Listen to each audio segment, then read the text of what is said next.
बिस्मिल्लाहिर्रहमानिर्रहीम अस्सलाम वालेकुम। Welcome to my YouTube channel. कैसे आप सब? मुझे उम्मीद है कि आप सब खैरियत से होंगे। वीडियो स्टार्ट करने से पहले जो स्टूडेंट मेरे चैनल पे नए, मेरे चैनल को सब्सक्राइब कर लें ताकि हर आने वाली वीडियो का नोटिफिकेशन आपको मिल सके।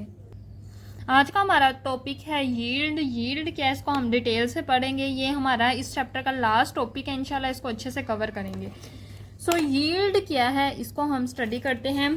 कोई भी केमिकल रिएक्शन है, सपोज हमारे पास वाटर का रिएक्शन, हाइड्रोजन और ऑक्सीजन मिलके आपस में क्या बनाते हैं, वाटर मॉलिक्यूल H2O। अब इधर हमारे पास 2 मोल हाइड्रोजन के होते हैं, 1 मोल ऑक्सीजन का होता है, तो हमारे पास 2 मोल ऑफ वाटर मॉलिक्यूल्स बनते हैं। वाटर मॉलिक्यूल्स के 2 मोल्स बनते हैं। 2 हाइड्रोजन के मोल 1 मोल ऑक्सीजन का मिलके 2 मोल वाटर के बनाते हैं। अब ये केमिकल रिएक्शन है, लेकिन जो यील्ड है ये 2 तरह की होती है, एक्चुअल यील्ड और theoretical yield. Actual yield and theoretical yield. Yield actually में है क्या, यील्ड कहते हैं कितना हमारा प्रोडक्ट बना, द अमाउंट ऑफ प्रोडक्ट क्या कहलाएगा, यील्ड। अब वो यील्ड एक्चुअल यील्ड भी हो सकती और थ्योरेटिकल यील्ड भी हो सकती है। अब एक्चुअल यील्ड क्या है कि अगर मैं केमिकल रिएक्शन एक्चुअल में परफॉर्म करूं, केमिकल रिएक्शन में हाइड्रोजन भी ऐड करूं और ऑक्सीजन भी ऐड करूं। एक्चुअल में मैंने एक कंटेनर लिया है, वहां से हाइड्रोजन भी ऐड करी और ऑक्सीजन भी ऐड करी, यहाँ मेरे पास वाटर की फॉर्मेशन हो रही। अब यहाँ जो क्वांटिटी ऑफ प्रोडक्ट, वाटर मेरा क्या है, प्रोडक्ट, क्वांटिटी ऑफ प्रोडक्ट जो बनेगी, जब क्या हुआ, केमिकल रिएक्शन हुआ, रिएक्टेंट्स के दरमियान केमिकल रिएक्शन मैंने एक्चुअल में परफॉर्म किया, तब जो क्वांटिटी ऑफ प्रोडक्ट बनेगी वो मेरा एक्चुअल यील्ड होगी, वो मेरी एक्चुअल यील्ड होगी। सो एक्चुअल यील्ड की डेफिनेशन क्या होगी, एक्चुअल यील्ड लगा लो, एक्चुअल में मैंने जो केमिकल रिएक्शन परफॉर्म किया उसमें जो मेरे प्रोडक्ट बनेगा ना, कितना प्रोडक्ट बनेगा वो मेरा एक्चुअल यील्ड होगा। सो इसकी डेफिनेशन क्या होगी, the quantity of product, the quantity of product obtained when chemical reaction is performed, when chemical reaction is performed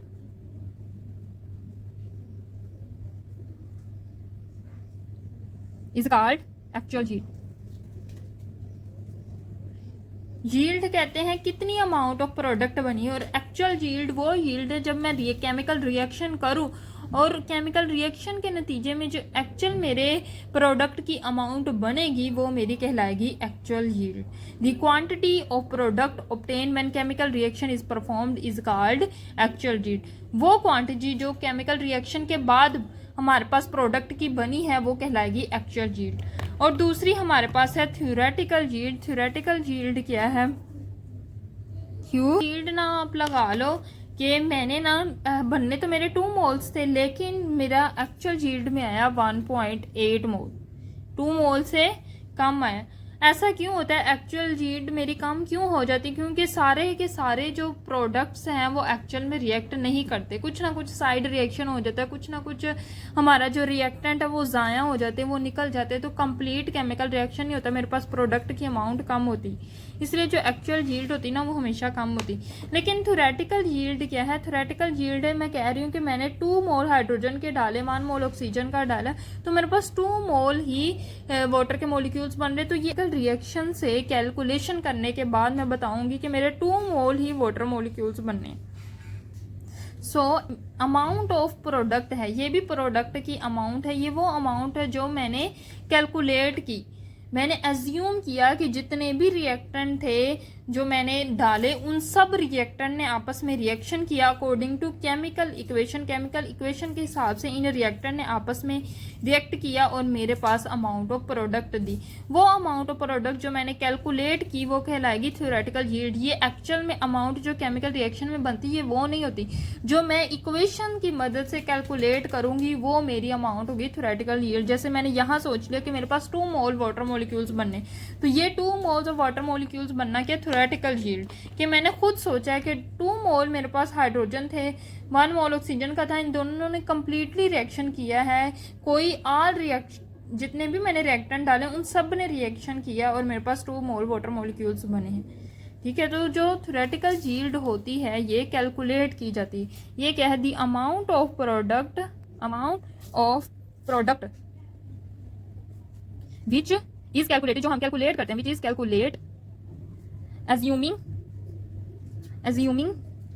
assume करते हैं that all the reactant react according to chemical equation, according to the balanced chemical equation। ये मेरे पास theoretical yield की definition है।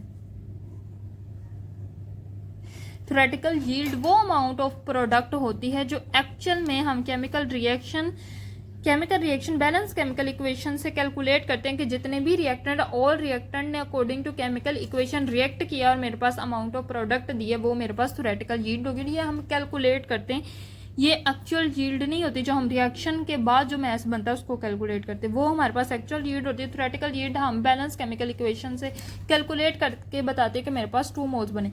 अब मैंने आपको बताया कि इक्वेशन से अगर हम पता चल रहा है 2 मोल्स हैं तो थ्योरेटिकल यील्ड हमेशा 2 मोल ही आएगी, इतनी ही क्वांटिटी आएगी। लेकिन जो एक्चुअल मैंने रिएक्शन किया तो उसमें मेरे पास 1.8 मोल वाटर बना।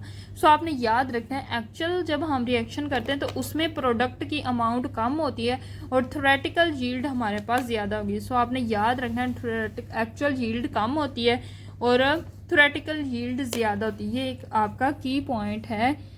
Actual yield is less than actual yield और is always less than theoretical yield.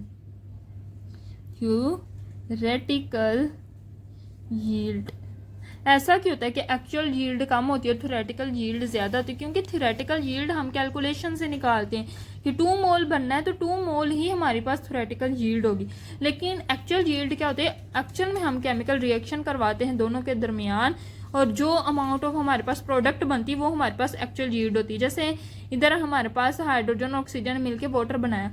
अब हो सकता है कि यहाँ जो हमने हाइड्रोजन ऑक्सीजन डाला वो यहाँ से निकल जाए रिएक्शन के दौरान, तो रिएक्टेंट की अमाउंट कम होगी, इसलिए हमारे पास प्रोडक्ट की अमाउंट कम होगी। या ऐसा हुआ कि ऑक्सीजन ने यहाँ निकल के किसी और के साथ रिएक्ट कर लिया, हाइड्रोजन ने यहाँ से निकल के किसी और के साथ रिएक्ट कर लिया, यानी जो रिएक्टेंट है वो कम्प्लीटली तौर पर रिएक्ट नहीं किया, कुछ ना कुछ रिएक्टेंट ज़ाया हो गया, इसलिए हमारे पास प्रोडक्ट की अमाउंट कम होती है। एक्चुअल में प्रोडक्ट की अमाउंट कम होती है और थ्योरेटिकल में हम कैलकुलेट करते हैं और वो हमारे पास ज़्यादा होती है।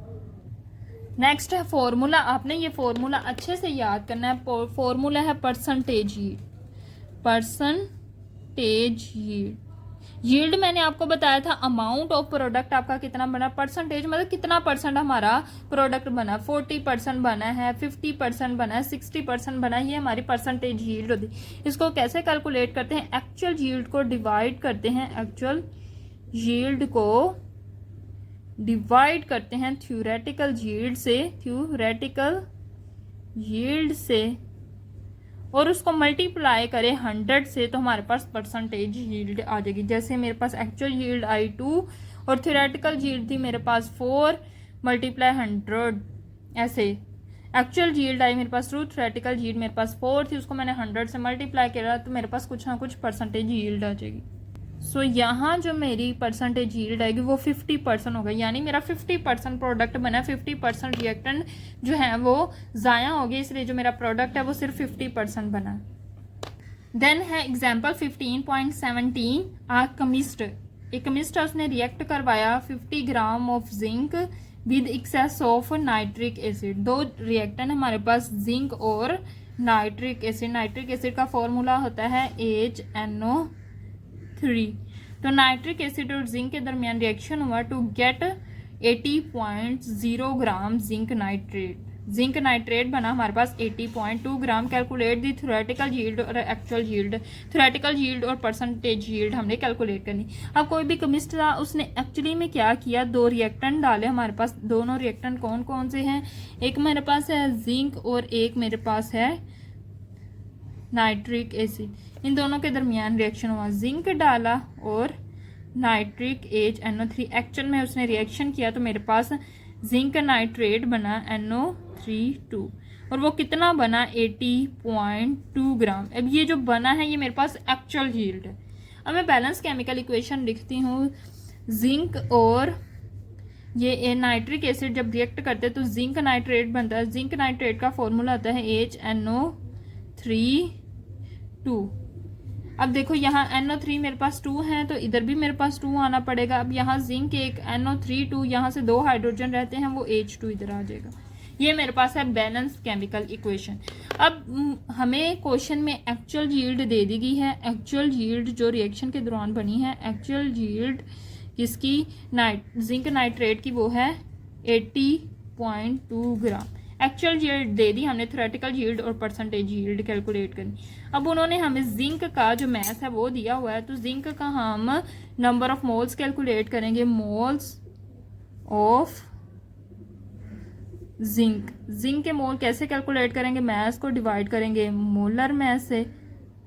तो मैथ जो है वो जिंक का 50 ग्राम है, 50 को डिवाइड करेंगे जिंक के मोलर मैस से। जिंक का जो मोलर मैस होता है वो 65.37 होता है, ये आपने याद रखना है, 65.37। इन दोनों को डिवाइड किया तो आया 0.76 मोल। अब हमारे पास नंबर ऑफ मोल्स आ चुके हैं जिंक के। हमने कैलकुलेट करनी है दो चीज़ें, थ्योरेटिकल यील्ड और परसेंटेज यील्ड। तो थ्योरेटिकल यील्ड को पहले हम कैलकुलेट करेंगे, थ्योरेटिकल यील्ड।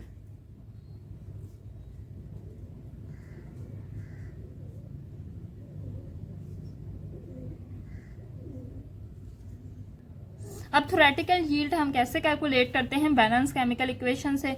अब हमारी इक्वेशन क्या कह रही है कि अगर 1 मोल हमारे पास जिंक हो, जिसकी हमें मोल पता है ना, आपने उस रिएक्टेंट को लेना है।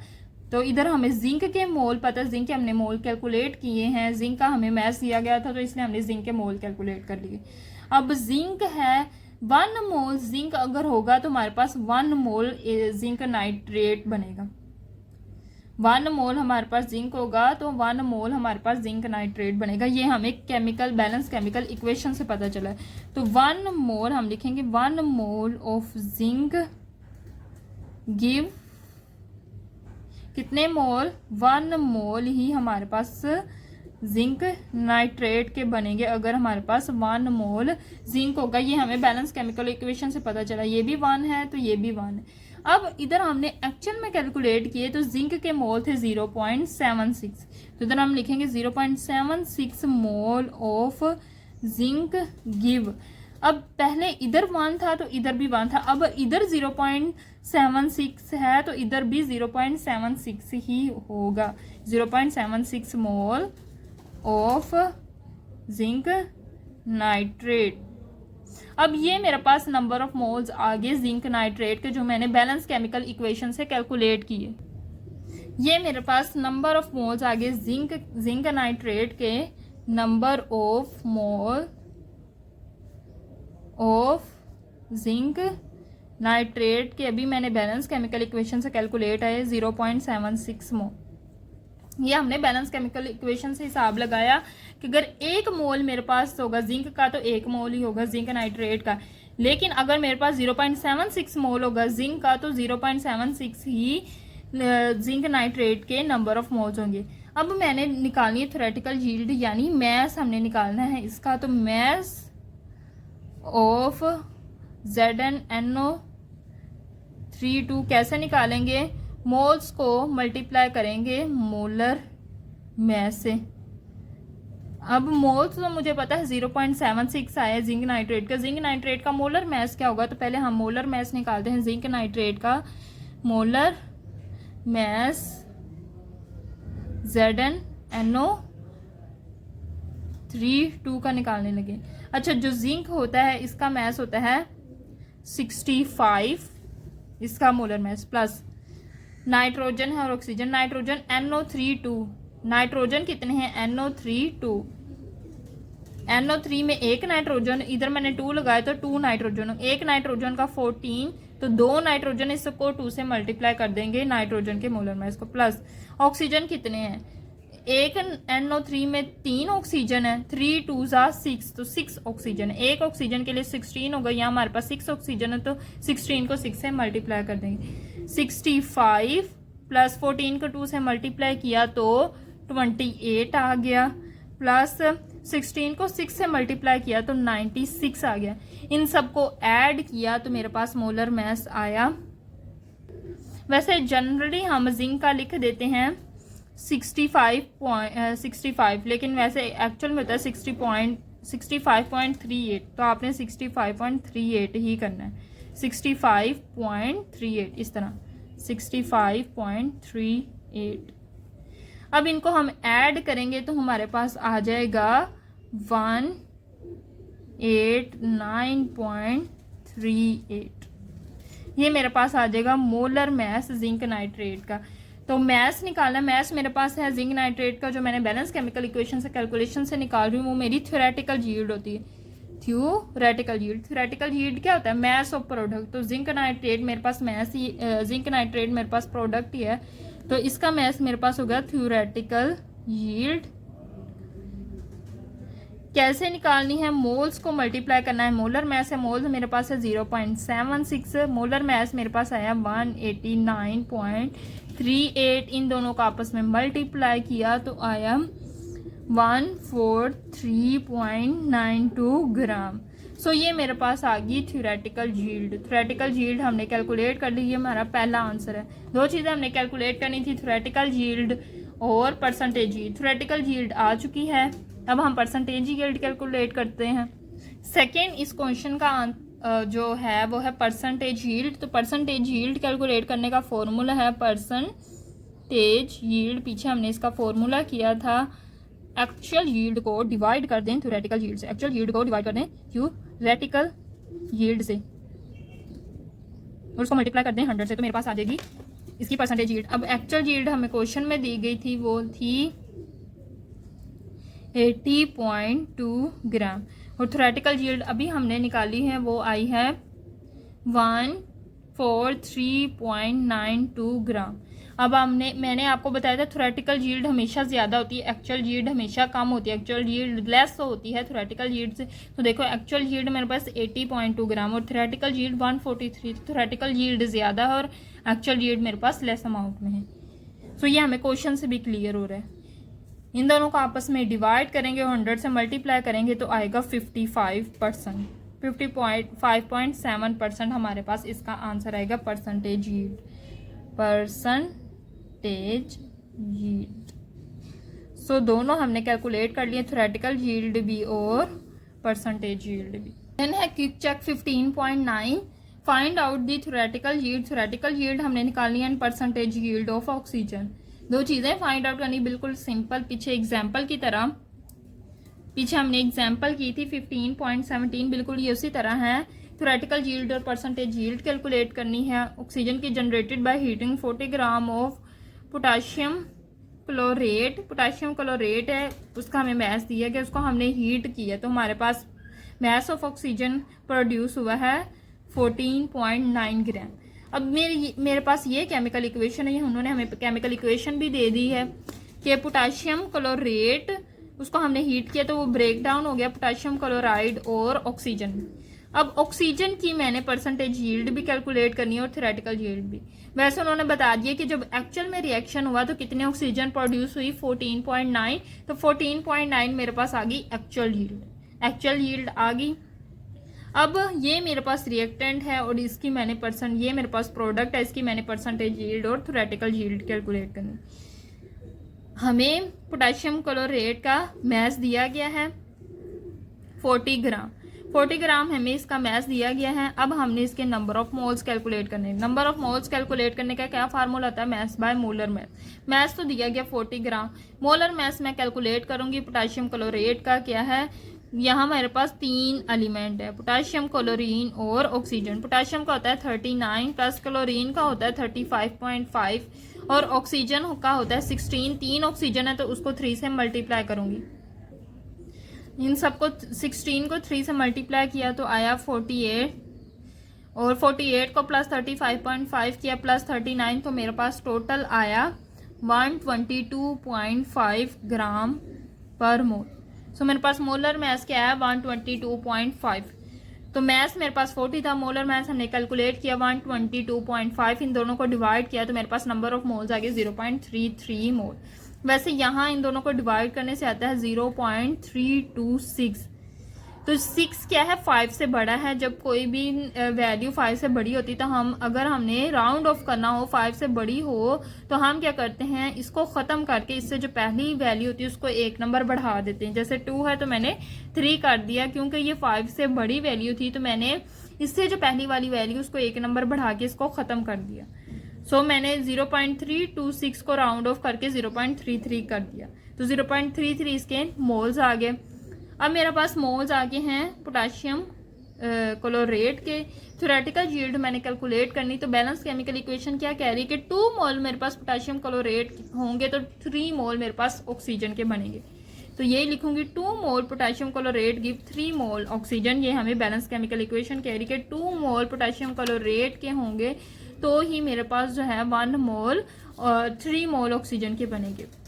अब इधर मैं चाहती हूँ 1 हो जाए, तो 2 इधर आके डिवाइड हो जाएगा। 1 मोल पोटाशियम क्लोरेट गिव 3, ये 2 इधर आके डिवाइड हो गया, 3/2 मोल ऑफ ऑक्सीजन। अब हमने कैलकुलेट किए मोल ऑफ पोटाशियम क्लोरेट के, वो 0.33 था। तो 1 को 0.33 से मल्टीप्लाई करेंगे तो इस साइड पे भी आपको 0.33 से मल्टीप्लाई करना पड़ेगा। इस साइड पे मल्टीप्लाई करेंगे तो आपको इस साइड पे भी मल्टीप्लाई करना पड़ेगा। जो काम करोगे वो आप दोनों साइड पे करोगे। 3.2 को डिवाइड किया और 0.33 से मल्टीप्लाई किया तो आया 0.49 mole of oxygen. So oxygen के मोल आगे हमने जो कैलकुलेट किए हैं इक्वेशन से, वो 0.49 मोल आए हैं ऑक्सीजन के। अब हमने ऑक्सीजन का मैस कैलकुलेट करना है, थ्योरेटिकल यील्ड कैलकुलेट करने। तो इसका मैस फाइंड आउट करने का फॉर्मूला होता है मोल्स मल्टीप्लाई मोलर मैस। ये हम मैस ऑफ ऑक्सीजन कैलकुलेट कर रहे हैं तो उसका फॉर्मूला होता है moles multiply molar mass. Moles हमने निकाल लिए हैं, कितने हैं इसके मोल, 0.49 मल्टीप्लाई मोलर मैस। वैसे एक ऑक्सीजन का होता है 16, 2 ऑक्सीजन, इसको 2 से मल्टीप्लाई करेंगे तो आएगा 32। तो इधर हमारा इसके पास मोलर मैस क्या है 32, इन दोनों का आपस में मल्टीप्लाई किया तो 15.7 आया। वैसे ये समथिंग 15.6 समथिंग आता है।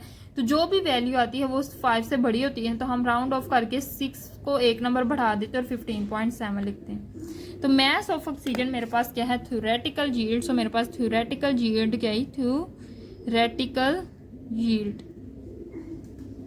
सो थ्योरेटिकल यील्ड क्या है 15.7। एक हमारा पॉइंट क्लियर हो गया, हमारी एक वैल्यू आ गई थ्योरेटिकल यील्ड। अब हमें परसेंटेज यील्ड कैलकुलेट करनी है। परसेंटेज यील्ड कैलकुलेट का फॉर्मूला है actual yield divided by theoretical yield multiply 100।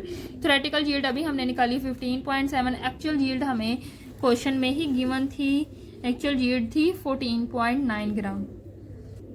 So actual yield थी 14.9 ग्राम, उसको डिवाइड किया परसेंटेज यील्ड जो हमारे थ्योरेटिकल यील्ड जो है 15.7 से मल्टीप्लाई 100 किया, इन दोनों को डिवाइड करेंगे तो हमारे पास आएगा समथिंग 0.949। अब ये जो वैल्यू आई है ना, इसमें ये देखो 4 के बाद जो वैल्यू है वो 5 से बड़ी है, तो हम क्या करेंगे, राउंड ऑफ कर देंगे, इसको 1 नंबर बढ़ा देंगे, 0.95 कर देंगे और इस पूरी वैल्यू, इस 9 को खत्म करके 1 नंबर इधर बढ़ा दिया तो 0.95 हो गया। सो 0.95 को 100 से मल्टीप्लाई करेंगे तो 95 हमारे पास परसेंटेज यील्ड आ रही। हमारे पास परसेंटेज यील्ड भी आ चुकी है, सेकेंड पार्ट भी क्वेश्चन का सोल्व हो चुका है। थ्योरेटिकल यील्ड हमारी आई थी 15.7 ग्राम और परसेंटेज यील्ड आई हमारे पास 95%। देन हमारा टॉपिक है परसेंटेज प्योरिटी। नाम से ही पता चल रहा है हमने परसेंटेज बतानी है प्योरिटी की भी, कोई भी सब्सटेंस कितना प्योर है। जैसे कोई भी हमें सब्सटेंस दिया गया है उसमें वो कितना प्योर है, उसमें कितनी इम्प्योरिटीज प्रेजेंट है, ये कितनी इम्प्योरिटी से वो पाक है, फ्री है। दी कोई भी चीज़ प्योर होती है, हम कहते हैं इसमें कोई इम्प्योरिटी नहीं है इसलिए ये प्योर है।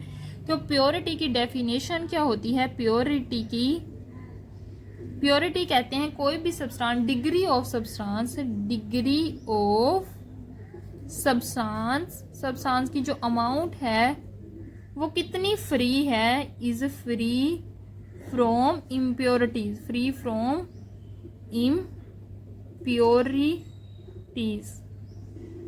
इम्प्योरिटीज कहते हैं मिलावट को। कोई भी चीज मिलावट से कितनी पाक है वो उसकी प्योरिटी कहलाएगी। जैसे दूध अगर हम कहते हैं प्योर लेना है तो वो मिलावट से पाक होना चाहिए। तो किसी भी सब्सटेंस की डिग्री ऑफ प्योरिटी, वो मिलावट से कितना फ्री है, इम्प्योरिटी से कितना फ्री है, वो उसकी प्योरिटी कहलाएगी। अब कोई भी सब्सटेंस है उसकी कितनी प्योरिटी अगर हम उसको परसेंटेज में कैलकुलेट करें तो वो होती है इसकी परसेंटेज प्योरिटी। परसेंटेज इम्प्योरिटी कहलाती है कि कितना अमाउंट प्रेजेंट। जैसे ये मेरे पास दूध है, अब ये मेरे पास दूध 100 ग्राम है, मतलब 100% लगा लो, ये मेरे पास दूध है। अब इस पूरे दूध में ये पूरा दूध जो है वो प्योर नहीं है, इसमें कुछ ना कुछ इम्प्योरिटीज भी प्रेजेंट है। तो मैं कहूँगी ये जो पूरा दूध है इम्प्योर दूध है, इसमें कितना प्योर दूध प्रेजेंट है। अब जो उसने 100% दूध बनाने के लिए पहले तो इसमें उसने कुछ ना कुछ परसेंट प्योर दूध डाला होगा। जैसे इसने, मैं कहती हूँ कि इसने 50% दूध डाल दिया, 30% इसने इसमें पानी डाल दिया और 20% इसने इसमें पाउडर डाल दिया, तो फिर जाके 100 ग्राम इम्प्योर दूध बना। तो इसमें प्योर दूध उसने कितना डाला था 50। तो परसेंटेज प्योरिटी होती है कि इस इम्प्योर कंपाउंड में कितना प्योर हमारे पास कंपाउंड प्रेजेंट है।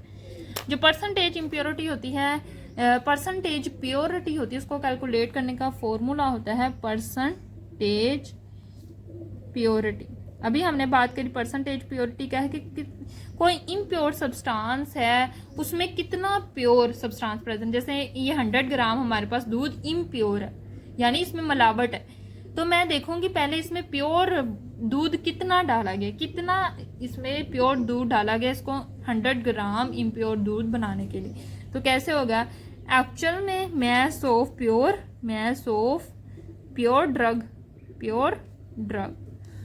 यानी ये जो दूध है इसमें पहले प्योर दूध कितना डाला गया। तो ये इधर हमने बात की कि 5% इसमें 50% इसमें प्योर दूध डाला होगा, divided by total mess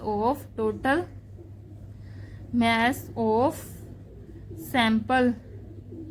impure sample का जो टोटल मैस है, जैसे इधर मैंने आपको दूध बताया 100% था, तो 100 ग्राम लगा लो इसका टोटल मैस था दूध का, उसमें 50 ग्राम इम्प्योर, उसमें 50 ग्राम प्योर दूध था। टोटल मैस दूध का था 100 ग्राम, उसमें प्योर दूध था सिर्फ 50 ग्राम। उसको मल्टीप्लाई कर दूं 100 से तो मेरे पास आ जाएगी परसेंटेज प्योरिटी, कितना कोई सब्सटेंस है प्योर है और कितना इम्प्योर है। देन है example 15.18, 20 gram sample of a pharmaceutical product was found to be contain. अब हमारे पास कोई भी फार्मास्यूटिकल प्रोडक्ट है उसमें इतनी एक्टिव ड्रग है, find out the percentage purity of the sample. पहले हमें टोटल मैस दिया गया सैंपल का, टोटल मैस ऑफ सैंपल दिया गया, टोटल मैस ऑफ सैंपल कितना दिया गया है 12 ग्राम हमें दिया गया है 12 ग्राम। अब प्योर ड्रग हमारे पास कितनी है, मैस ऑफ प्योर ड्रग हमारे पास कितना है 11.57 ग्राम। अब हमने निकालनी परसेंटेज प्योरिटी, तो फॉर्मूला लगाते हैं। सो ये मेरे पास फॉर्मूला था, इसमें mass of pure drug put करें 11.57 और टोटल मैस मेरे पास है 12 मल्टीप्लाई 100 करेंगे, दोनों को आपस में डिवाइड किया और 100 से मल्टीप्लाई किया तो 96.4% मेरे पास परसेंटेज इम्प्योरिटी आई। सो ये थी आज की वीडियो जिसमें हमने यील्ड को डिस्कस किया, percentage yield, actual yield, theoretical yield को डिस्कस किया और परसेंटेज प्योरिटी को। मुझे उम्मीद है कि आपको वीडियो पसंद आई होगी। वीडियो अच्छी लगी तो आपने वीडियो को लाइक करना, मजीद इसी तरह की वीडियोस के लिए मेरे चैनल को सब्सक्राइब करना है, दुआ में ज़रूर याद रखना है। अल्लाह हाफिज़।